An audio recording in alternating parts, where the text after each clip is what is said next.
Hello and welcome to the Villa Park podcast. It's me, Rich, and I'm back after a week off with our favourite data expert, Gareth, to go over West Ham 1, Aston Villa 1 in the Premier League on Sunday.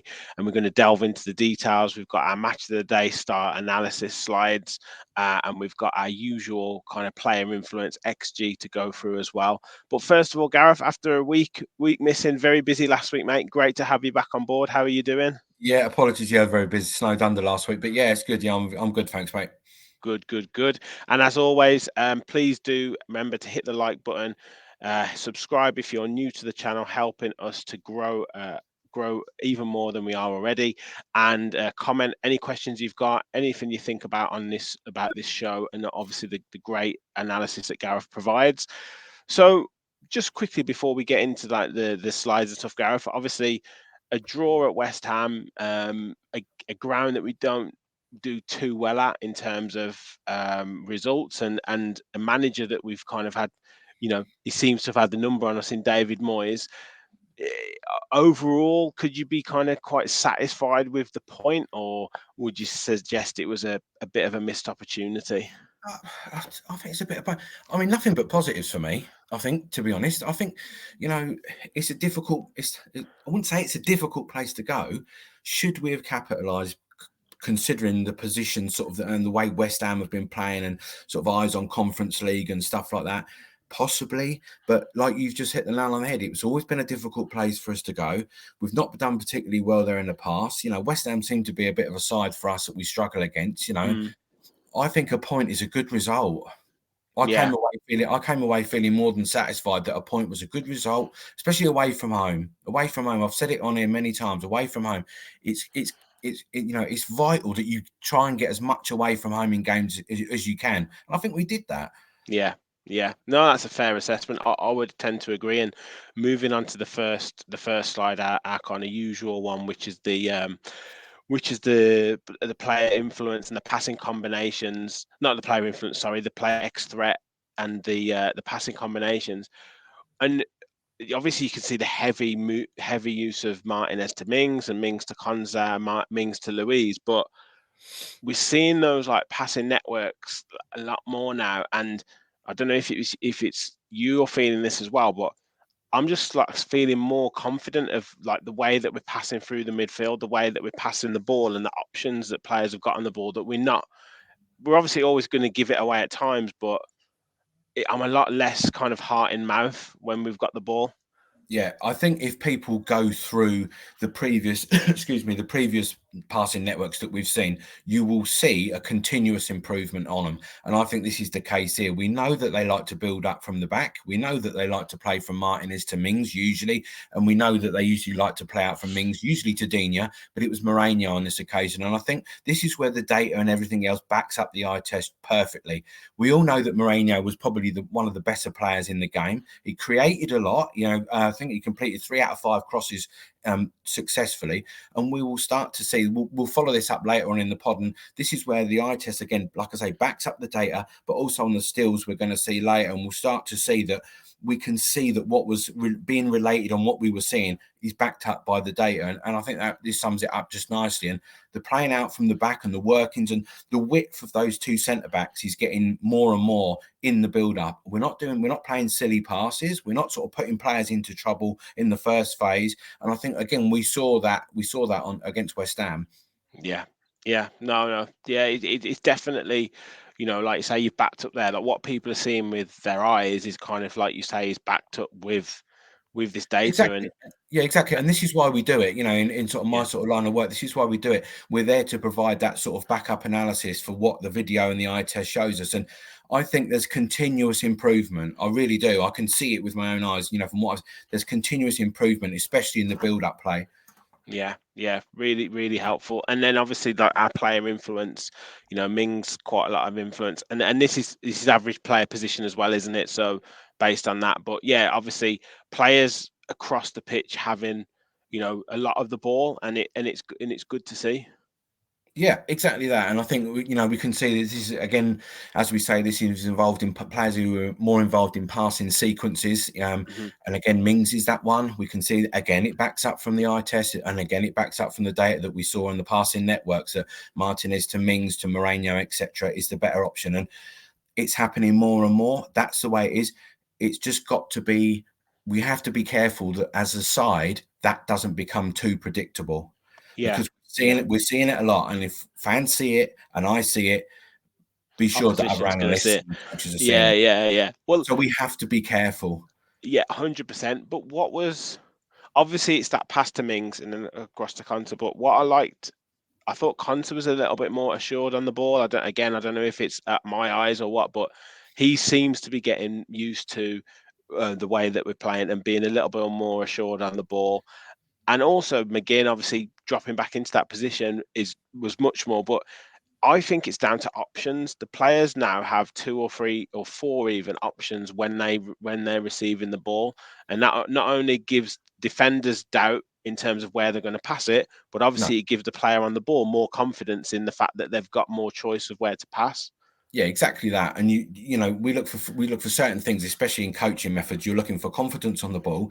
Playing out from the back is not difficult. It's making good passing choices on the ball and safe passing choices.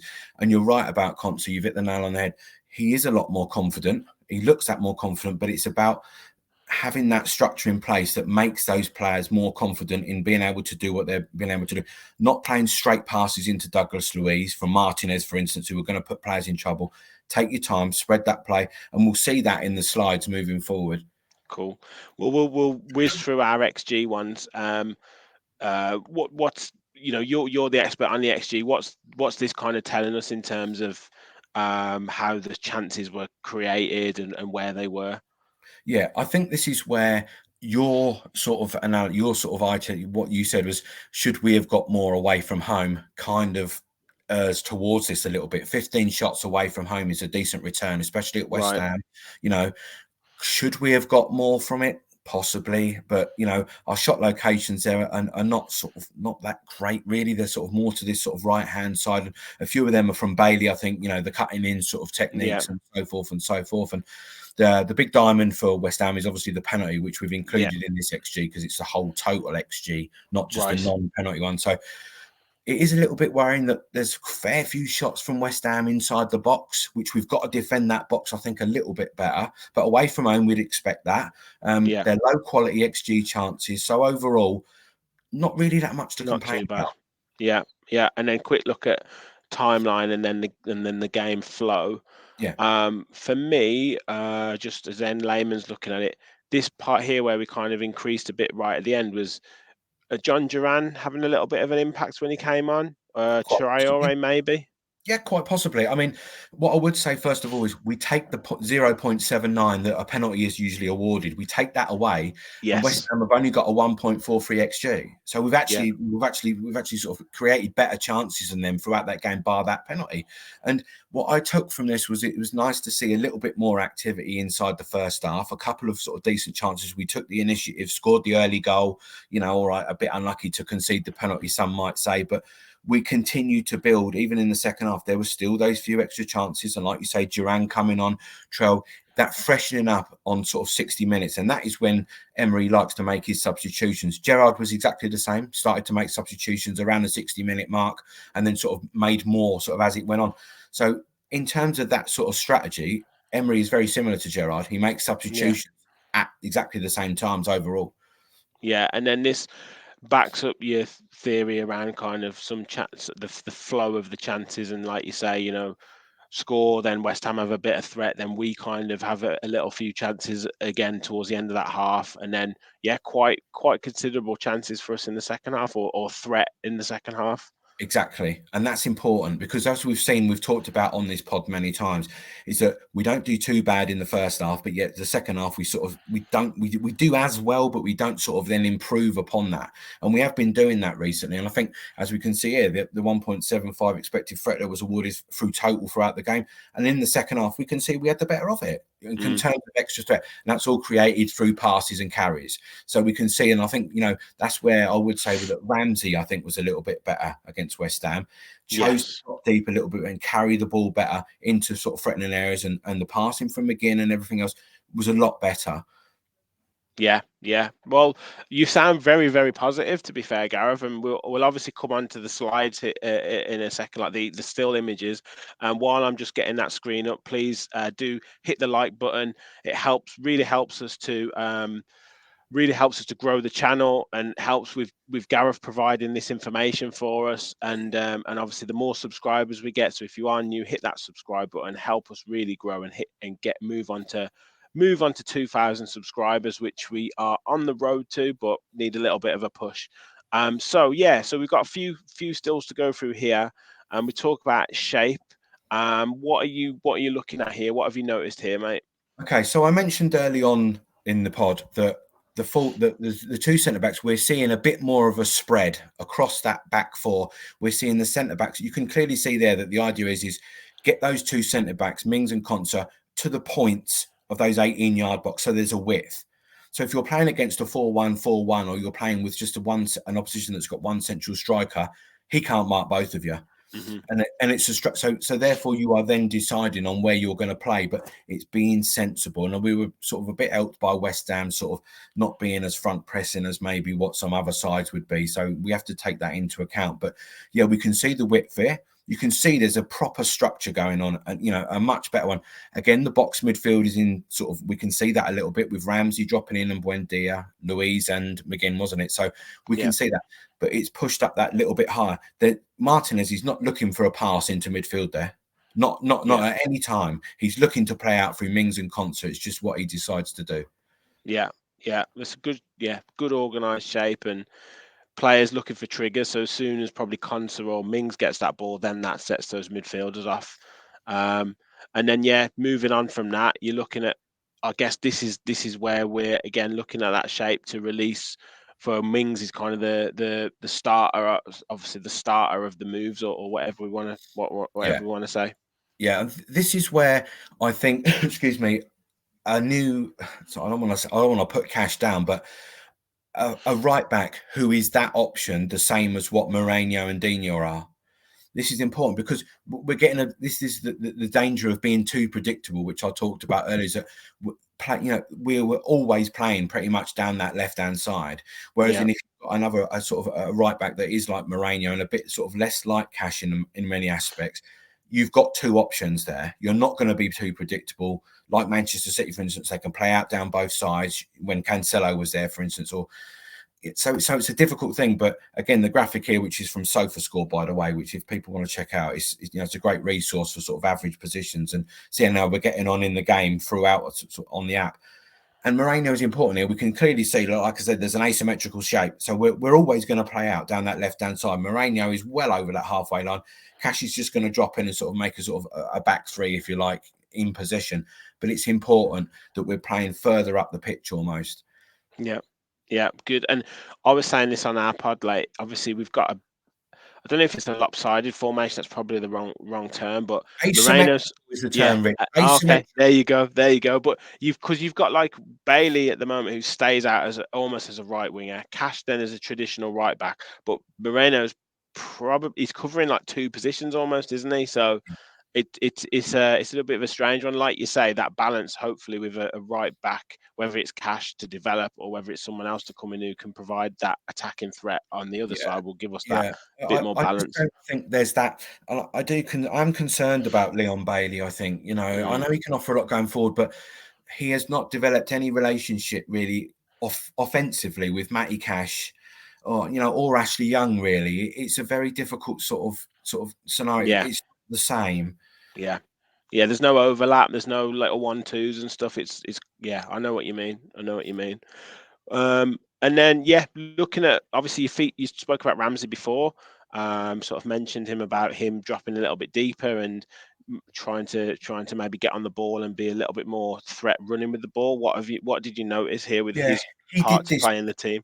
Yeah, he did this noticeably more against West Ham. I think there's obviously a clear instruction that we need this from you.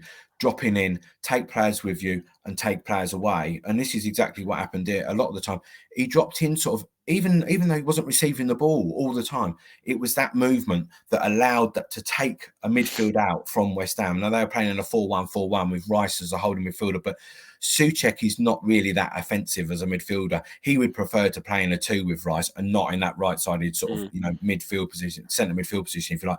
And so he was a sort of a bit of a quandary because his role was to really sort of stay on Ramsey as much as he could, but he found the movement a bit tricky. And I think Ramsey did ever so well in that. And then moving on here, there is picking up the ball in those, the term that I don't really like, but pockets of space. But you can see there, he's just in that area there where he can receive it on the half turn. Moreno's running on as well, so he's got plenty of options, which is exactly what I was talking about before. Yeah, and this is what you get from like what we call the box midfield, is that you get sort of Ramsey, and who else would it be? McGinn or anyone else in that right. Ramsey, Buendia here, McGinn's here, so, Luis you're here. occupying half spaces, so then the ball can be played into Ramsey, can have a turn and go, or like you say, can play out to Moreno. But also here you've got options on the ball for Douglas Luiz, and that's important. Yeah. No, it's like I say, it's nice. I just would like us to be a little bit more ruthless when we get into those areas, sliding players in or having a shot from 25 yards. I just like to see us do that a little bit more. But the actual build-up play and the threat, obviously, as we've seen before, is much, much better. Yeah. And then we're looking at, you've said here, like bodies in the box. Yes, this is what we're leading on to, is what I've said, like that build-up play needs to be finished off with, I suppose, the getting the players in the areas. Exactly that. It's just about getting bodies in the box, and it does exactly what it says on the tin. If you've got someone like Moreno who can play, let's be honest, his crossing I thought was excellent. When it's on, his crossing was really good. It's about sort of just pushing that, get that back line up of West Ham, sort of just get in the box that little bit more, I think. And with the crossing and the ability, the opportunities will come. Yeah. Well, we obviously scored from a beautiful cross, and then obviously there was a couple of other opportunities. But we've just got to take a chance on it, and maybe a Duran or maybe a second striker in the summer will be able to help with that, because it just gives us that little bit extra. And then I think this, we've got a couple more. Then this is, you're looking at here. Is this later on in the? Oh no, this is early on in the game as well. What you're looking at here, is this when we're out of possession, what we're doing in terms of covering space? Yeah, it was mad.